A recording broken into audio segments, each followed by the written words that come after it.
In fact, we're going right into that one. We are going right into the discount PragerU garbage.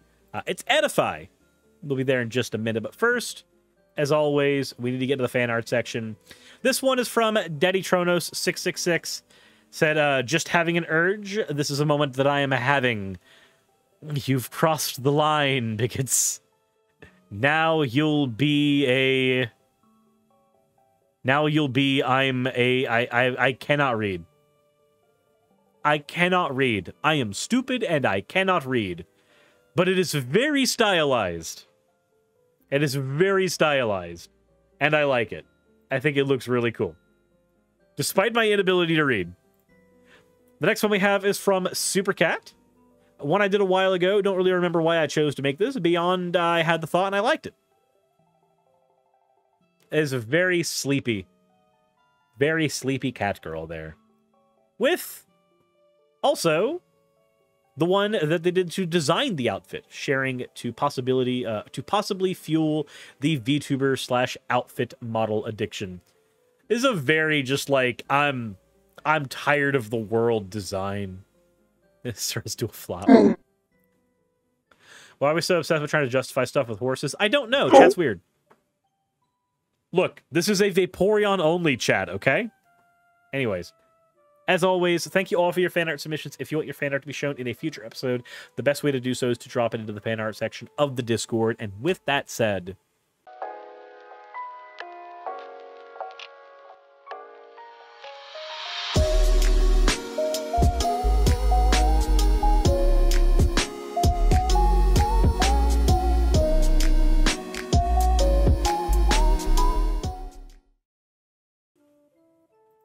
oh boy. This video is called The Transgender Threat. That should give you an idea of what we're about to watch. There is a transgender threat, but the threat is not from people who identify as transgender. Oh boy! So it's not trans people. Okay, cool. That problem, yep, nope, cool. Video's over. Trans people aren't a threat. We're done. We're done. We don't need to be here anymore. Bye. We're done! That tail ruins this joke. Ah! Why? Fine. We'll actually do the video. We'll actually watch it. The threat is to people who identify as transgender and to our society as a whole. The threat is coming from activists pushing a transgender ideology who reinvent language, tear down medical safeguards, and push their ideology on children. All right, so first of all, stop saying ideology. It makes you sound like an idiot. Secondly, can we talk about the fact that the science on transgender people has been around for quite a few decades? We've known about the social construction of gender for a decently long time. It's not activists that are the problem here. It's people like you who try to obfuscate issues. So won't somebody please save the children? Yep. But let's look at let's get into details. Let's do it. First, let's understand some of the basics in their own words. Okay.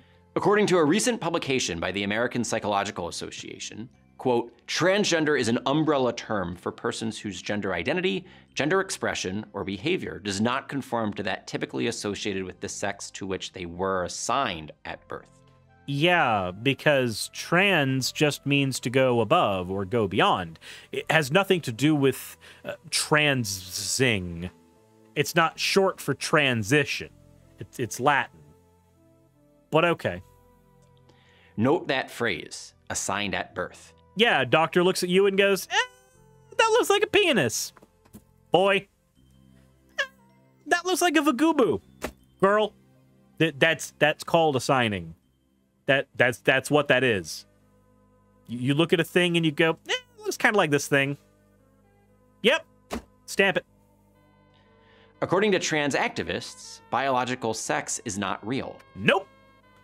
I know not a single trans activist that says that dumb fucking phrase. What is said is that sex and gender are two separate things, categorically. Sex is the combination of physiological characteristics that tend to slot into one of two major sides in a bimodal distribution, much like how gender does, because we assign gender based on what we perceive sex to be. But note that a doctor can get sex wrong. A doctor can look at you and go, that's a penis, but then your gonadal representation ends up being ovaries. And then your chromosomal stuff ends up actually not lining up with being male. Intersex people exist. And they're the reason why sex is not... brain, why is my brain farting? It's the reason why sex is not binary, but it is bimodal. And I'm sure that somebody's going to come in and go, actually, it's just a small percentage of people that are... Okay, so they exist? Cool. I'm glad we already had that conversation. That was quick and easy. Now that you've already admitted you're wrong, you can shut up now. So, but all of that is accepting that sex as a descriptive characteristics of, as a descriptive nature of physiological characteristics does exist. Gonadal representation exists. Physiological representation exists. Phenotypical representation exists. Chromosomal representation exists. Gametal representation exists. Representation of your genitalia exists. All that exists. Nobody's denying that. We're just denying that being important socially. Because it's not. The sex which a person identifies with is that person's sex. Nope. The gender a person identifies with is that person's gender. The sex largely remains mostly static. We can actually change quite a few things about a person's sex. Their phenotypical presentation we can change surgically. We can use surgery to change the representation of the gonads. We can do it to change the representation of the genitalia. We have the ability to do all of that. All of that shit we can do. We can use hormones to affect the ways that the body's even functions in general. We have the ability to do all of that scientifically. Science is a wonderful thing. It also created the microphone that you're speaking all your bullshit into. So before you denounce it, please remember that, like, you wouldn't have a job without it. So, a great many things that we assign sex with, that we use to describe sex, are things we can directly affect. If every aspect of an individual, they sounded like a girl, they looked like a girl, they had a vagina like a girl, you can't see any testicles, if every single aspect of that person screamed girl, and then you met that person and they said, oh, by the way, I was assigned male at birth. What are you going to do? You've perceived them as a woman. You've looked at them as a woman. You have treated them as a woman. But the minute they said that at one point things were a little different, do you just scream your head off and go, it's a dude? Like, well, no. The titty skittles have done a lot of work on them. They are not that. They stopped being that a long time ago. But much like how I stopped being a Republican a very long time ago, these things can change. Aaron Primmett, thank you for naming your points for an you fucking monster. And also, Ryoko, thank you for naming your points for an owl. Regardless of his or her innate physical characteristics. Innate. Innate, yes, they are innate, and then surgery happens. In other words, a man who identifies as a woman is a woman. So a person, you're a person, before we have a gender, you're a person first. A person who identifies as a woman is a woman. That is a correct statement, much like how every statement on this is said in a similar vernacular, but is just technically wrong. This one is wrong too. And always was a woman. That one, a little bit different. So identity can change over time. Somebody can identify as cis for 10, 12, 15 years, and then identify as female and recognize the fact that they identified a certain way and then identified later. For some people, their experience is that they were suppressing their actual gender the entire time. And so They always were a woman, they just were suppressing it. But for other people, that's not really necessarily the story that they tell. But here's the thing, it varies person to person. It depends on who the person is. They could have been infinitely comfortable as a woman for 15 years and then no longer comfortable, but they are comfortable as a man for the next 15 years. And now they're 30, looking back at their life and going, huh, I've spent an equal amount of time in both pants. There's also people who are gender fluid. Like, just don't leave them out of the conversation because you're a dick. But let's continue to see how much Edify gets wrong. Let's keep going. What does biology say? Well, this will be fun. Modern science shows that our sex manifests itself in every level of our being, from the obvious physical differences between men and women to our internal organs and the way our bodies are structured, and continuing all the way down to our DNA. And so we will show you two pictures that look completely identical to one another, except for one having broader shoulders and a penis. Okay.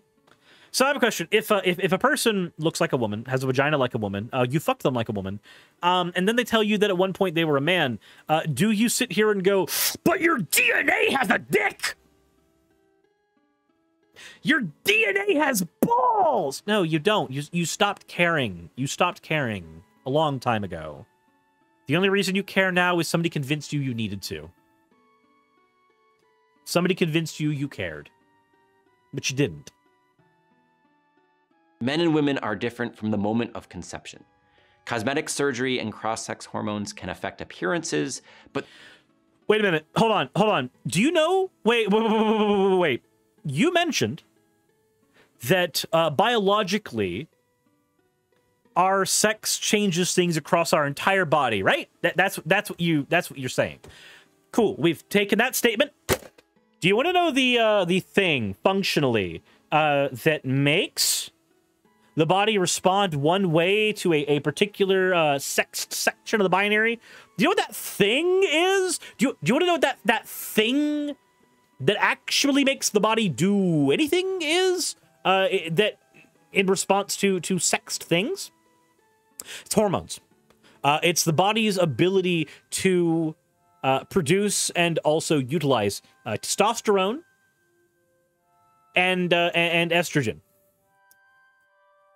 So when we use, you said cross-sex hormones, that thing that you said manifests throughout the entire body, that really important point you used with two basically identical pictures layered on top of one another that explained basically nothing because the point was vapid.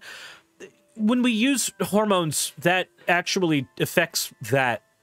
All those manifestation things, all those emergent properties in the body, all of them kind of change and shift based on the hormones that are being utilized. And that's also what the science says. That's what biology says.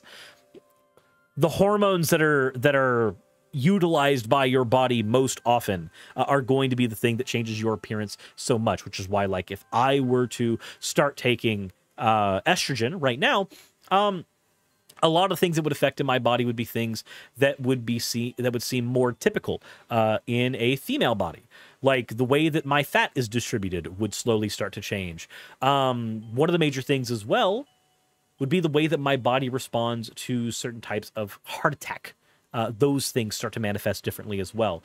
Your body, when it is predominantly utilizing a particular hormone, starts to manifest things based on that hormone. Like I've avoided saying I would grow breasts because never forget, I am obese. I already have them. I have to do no work to produce them. They are already here, fueled by a lifetime of chicken tenders. I'm already living in that reality, but all I'm saying is, if I were to take E, I would go one step further beyond. But they cannot change the underlying biological reality. Some trans activists try to muddy the waters by pointing to certain extremely rare disorders of sexual development. But just because a person has a... So you mean just being intersex? We'll just call it a disorder because we're assholes like that. Developmental disorder that makes it harder to be readily categorized as either male or female does not mean that person is neither male nor female. It can, though. If they have an equal representation of both traits, which category do you put them in? They have a dick, but they've got ovaries. Their gametes are operating a certain way, but the chromosomes aren't necessarily showing the same thing. Klinefelter's is doing its thing here. Who knows? Who cares? What does philosophy say? Philosophy doesn't matter.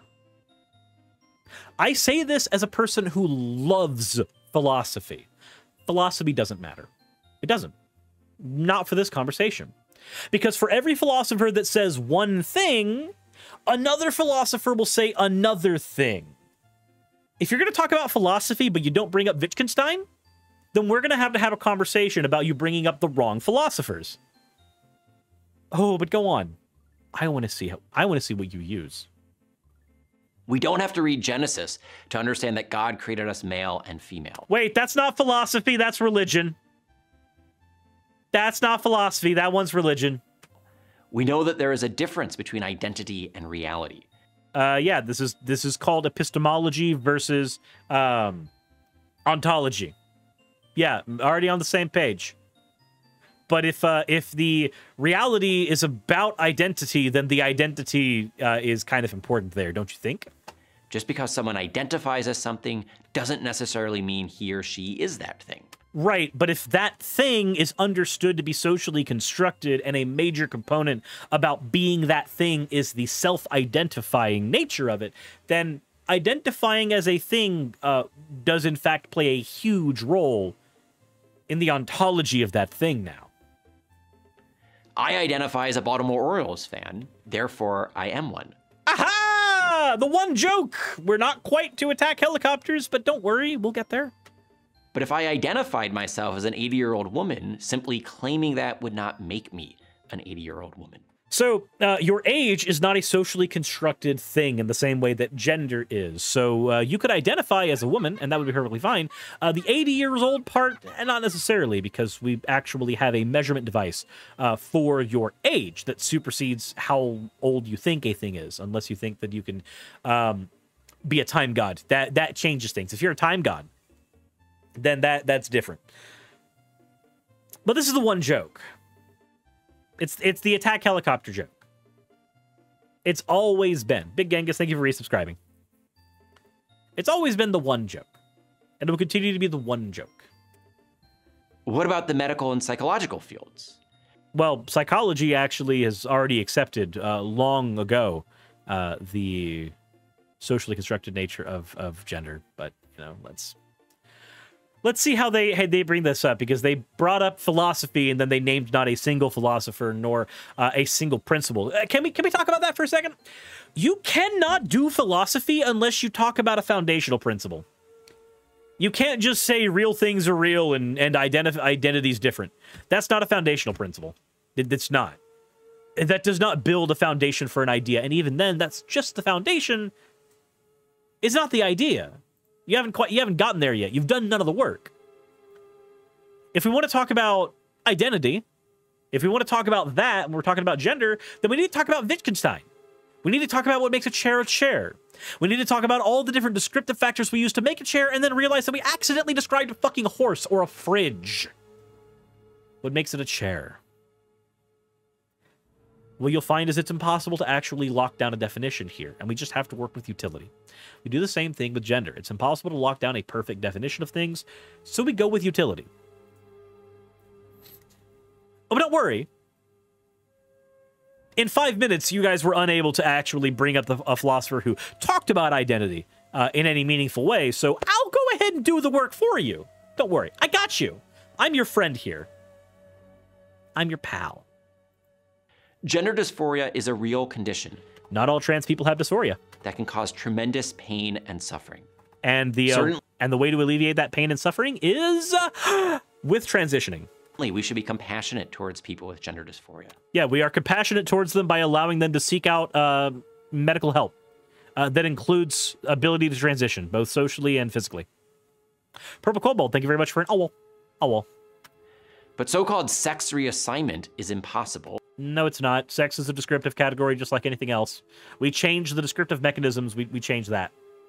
because sex isn't assigned to begin with. Well, gender is assigned, sex is described. And there is no medical evidence that transitioning from one sex to another actually resolves that pain and suffering. Actually, there is evidence that it resolves that pain and suffering. But we also have some controls that we have to talk about. One of the controls we have to talk about is whether or not they had a supporting family or an environment that supported people transitioning to begin with. If they didn't, then likely they would not have resolved pain and suffering, because the pain from gender dysphoria gets replaced with the pain from family ostracization. But if we do control for those factors, we do find overwhelming evidence that the thing you do when somebody is trans and is hurting because they are trans and they can't express that is to let them express that, either by letting them socially transition, legally transition, or biologically do so using hormones or, you know, surgery. But go on. It's okay, Edify. I'm here with you. You're allowed to be wrong for the next 3 minutes. In fact, there is a lot of evidence that transgender treatments actually cause further harm. Oh? In 2016, Bring the the suicide Obama statistic up. administration concluded that after a review of the best studies, that there were no clinically significant improvements in the quality of life of people who underwent gender reassignment surgery. Because the controls were not in place, the controls being a supportive environment. And by the way, there are more studies that have been done since then that have actually done those controls. But it's okay. It's okay to be wrong. The most thorough long-term study of people who underwent gender reassignment surgery was done in Sweden over the course of 30 years. It found that people who underwent gender reassignment surgery had a suicide rate 20 times higher than their peers. Oh boy, I knew it. I haven't watched this video, and I knew we'd get here. We always do. The suicide statistic. So, I have a question. If you are in a society that is not super accepting of trans people, and you existing as you genuinely are causes other people to treat you badly, your rate of suicidality goes up a lot. That is just kind of understood fact. You'd even say it's common sense, but I don't like using that term here because it's a stupid one. It is commonly understood that social ostracization leads to higher suicidality. Being in the closet prevents social ostracization, but being trans and out comes with a myriad of societal pressures that you didn't have before. And those pressures weigh on you, and they strip bits of your autonomy and your willpower and your spoons every single day, and that's what leads to the higher rate of suicidality. Because you find this higher rate of suicidality in every minority group. You find it in racial minorities. You find it in gendered minorities.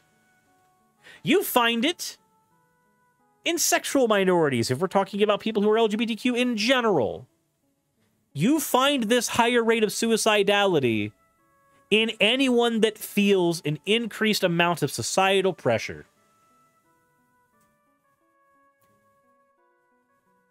It's not difficult to realize that. And a study just last year, using the largest data set ever, revealed that neither hormonal nor surgical transition brought any benefit to patients. Define benefit.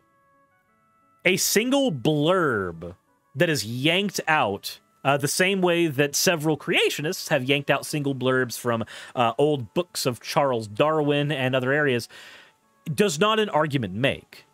If you pull a single blurb out from a text, you'll usually find that in context, there's a lot more to that text. Now, I haven't read whatever study you're talking about here. I just know the stuff that I have read. And given that there's a contradiction here, I'm wondering, are you quote mining?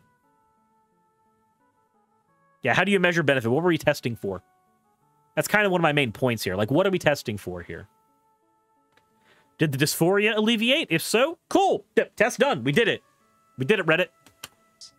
Finally, the best studies indicate that when children with gender dysphoria are given time and space to deal with their internal conflicts without puberty blockers or cross-sex hormones, between 80 and 95% of them will naturally embrace their bodily sex. Right. So, here's an interesting fact where this is concerned. If a child, granted, mind, there's an obfuscation happening here, but there's a point that I want to talk about. Counter argument. If a child receives an apt amount of societal pressure, they will likely revert back into the closet, and we have no way of measuring that. Never. We have absolutely no way of measuring the amount of children that slipped back into the closet. But you want to know what buys that time and space? If a child is questioning their gender, you know what buys that time and space? Puberty blockers. Do you want to know how you reverse the effects of a puberty blocker? You just stop taking them. Pretty much everything from the bone density problems to a chance of infertility, which is universally low, because apparently we put more value on people having the ability to breed than them being happy. But regardless, puberty blockers do not always cause issues. Most of the time, they're completely harmless. But when they do cause any particular issue, do you know what issues they tend to have? Issues that are the exact ones that we would find for anybody else who happens to have late puberty. Anybody who has a naturally late puberty runs into the same problems that somebody who has a puberty blocker, because it mimics the same thing.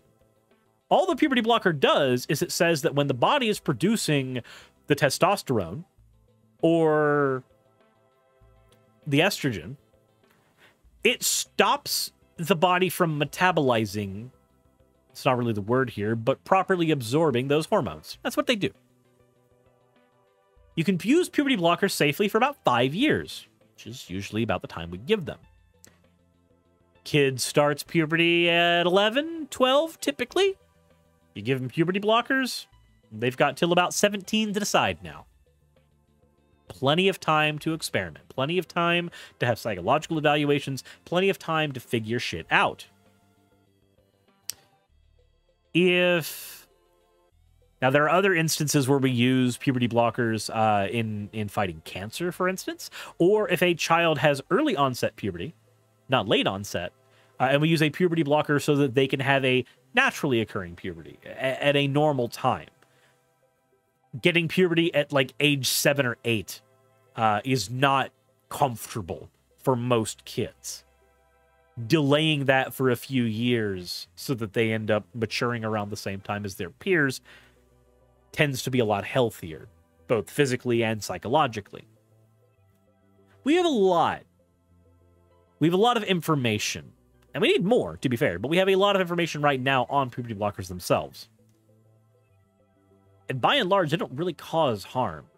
If your goal is to give kids time and space to deal with these issues, there's a tool for that. That's its job. So how does all of this affect you? What is the threat to society? There is none. First, trans activists... Bathrooms! Bathrooms! Oh my god, it's bathrooms! It's all bathrooms! Guys, a trans girl might piss in your urinal. Society's gonna be destroyed. Or, more likely, it just doesn't fucking matter. Push their ideology at the expense of girls and women.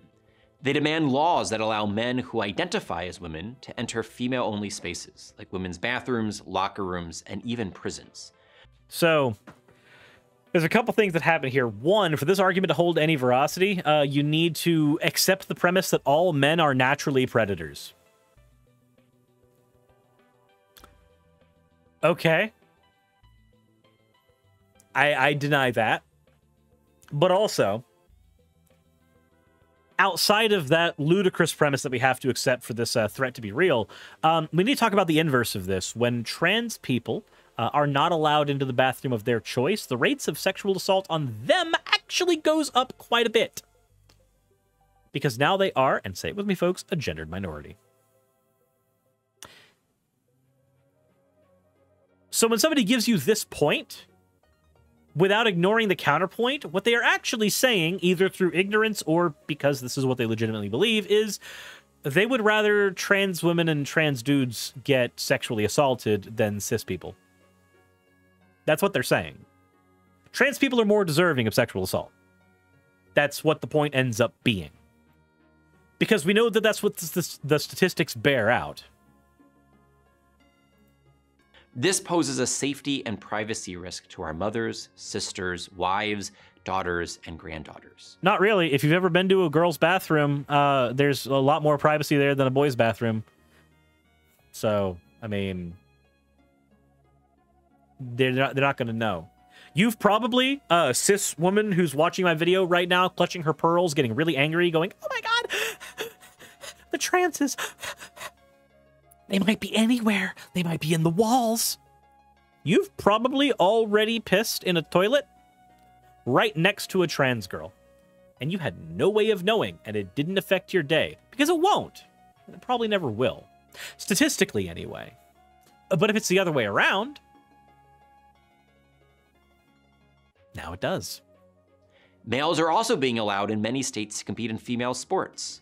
Males have inherent differences in their bodily structures. Inherent differences that are controlled for after a year or two of hormone therapy. The Olympics Committee has already decided this. The Olympics Committee has already done that research over several years to the point where we actually have a testosterone threshold that we allow women to have even when they are cis. There are cis women who have to go on testosterone blockers so that they can get down to the regular magic tea juice amounts that are considered okay for cis women to have. Also, biological advantages, that's just how sports works. If you don't like biological advantages, stop giving a fuck about sports. They are so unilaterally unimportant, I just don't care. Which no surgery or hormone can change. Yes, they do. We already know that a year or two of HRT does most of this work for you. Which give them tremendous athletic advantages. Which are stripped away by hormones, which you are ignoring. Let's just ignore the science. Second, people are being forced to speak and act in support of trans ideology. There are increasing examples of people being fired from their jobs for not addressing a person by that person's preferred pronouns. Good. Good. If I am at a job and I say, hi, my name's Chris, how are you? I'm going to call you Tom. No, my name's Chris. All right, Tom. Could you please call me Chris? That's my name. It's not Tom. Shut the fuck up, Tom. Nobody likes you. What has just happened? A hostile work environment has been created. A hostile work environment. If you are creating a hostile work environment for your fellow workers, then yeah, you deserve to lose your job. There's no ifs, ands, or buts about it. That's just kind of how that works. Do not create a hostile work environment for other people. What does it cost you to call somebody by their name? And then understand that a pronoun is literally no different. If it is you accidentally, like say they present mostly as male, but they have a female name and female pronouns, it could be harder. But like with all habits, you'll manage it. You can. It's not difficult. When you were 10, it wasn't very hard for you to call your Bulbasaur Ivysaur after it evolved. We ignored the fact that you picked the wrong starter. I'm kidding. Bulbasaur's the right starter. But we ignored the fact that you picked the starter you did. It was easy. Your Bulbasaur hit level 16. It became an Ivysaur. From then on, you called it Ivysaur. Until it changed again, and it went to Venusaur. Then you called it that.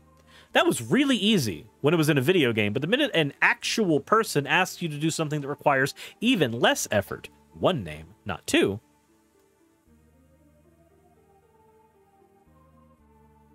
suddenly now you can't.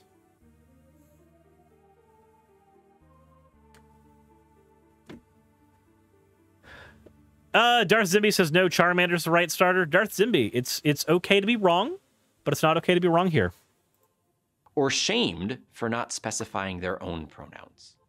Most importantly, that one I don't really think happens. But okay, we'll pretend. Transgender ideology is being marketed to young children. In examples like the CherryBread person or drag queen story hours, these messages could... Drag queens have almost nothing to do with gender. Most drag queens are cis, but Okay. That's what makes it drag and not trans. But it looks the same, so I guess we'll just go ahead and call it all the same thing, because fuck doing research, I can red scare things into existence. Confused children and the intense push for transgender ideology over the last several years has led to a rapid increase of teenage girls identifying as transgender. Or more likely, having a more accepting society of other genders besides, you know, just being cis and bleh. I mean, I'm cis and bleh, so whatever the fuck. But having a society that is more accepting of these things naturally leads to there being more of them because people don't feel the need to be in the closet as much. Also, Tis says just play yellow and you'll get the true correct starter. You're right. I could play yellow and use the true correct starter. Bill's box, because that's where that Pikachu goes. The box. My starter in that game was a Rattata. Anyways, continuing. For children to be healthy, they need help from adults to accept their physical bodies and understand themselves as male or female. Right. So you could be a trans-affirming parent and help a trans kid accept their body and accept the things they're going to do to make it theirs. Not difficult. So don't you diss my starter Pikachu? She was a league champ. Cianis, every soccer mom hears Pikachu is a league champ, but trust me, none of them are making it to the championship. People who identify as transgender deserve our love and compassion. Cool. So just call them by their preferred pronouns and fuck off. It's easy. It's that easy. Like, literally, here's the thing. People bitch and whine and moan about trans people so much, but what are they really asking you to do? Leave them alone. Call them what they've asked you. That's it. That's all they've asked. Generally speaking, that's it. That is not difficult. You are being a child, throwing a temper tantrum under the guise of being philosophically articulate. And that is exactly why we must speak the truth in love. This is what happens when a Christian says, I love you. That's why I had to tell you you're burning in hell. No, that's not something you communicated out of love. Also, shut up. Also, please, go back to the hole where you crawled out of. Biology is not bigotry. Right. But we do not supersede biology in social situations. We don't need to. I'm Ryan Anderson. And you're an idiot. But that was Discount PragerU, otherwise known as Edify, with their video they've been promoting to a lot of people called The Transgender Threat. There's a lot of words that have been stated in that video, and a lot of them I recognized. I recognized those words. But a substantive point, I was waiting for that for a while, and it never really came. I was blue-balled.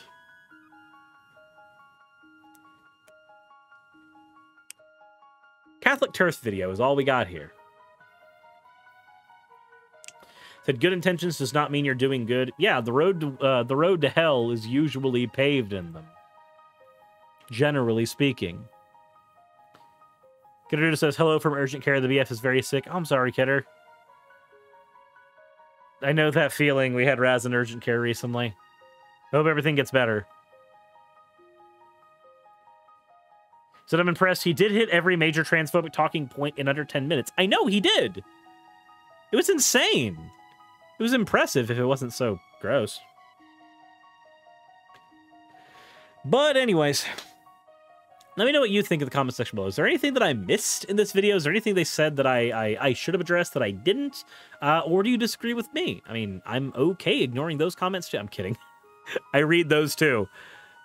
Let me know what you think in the comment section below. If you enjoyed the video, hit the like button. Subscribe if you haven't already. Go over to Twitter. Not Twitter. I mean, do that, but also Twitch. Follow over on those platforms. All the links are in the description. And as always, everyone, insert end of video tagline here.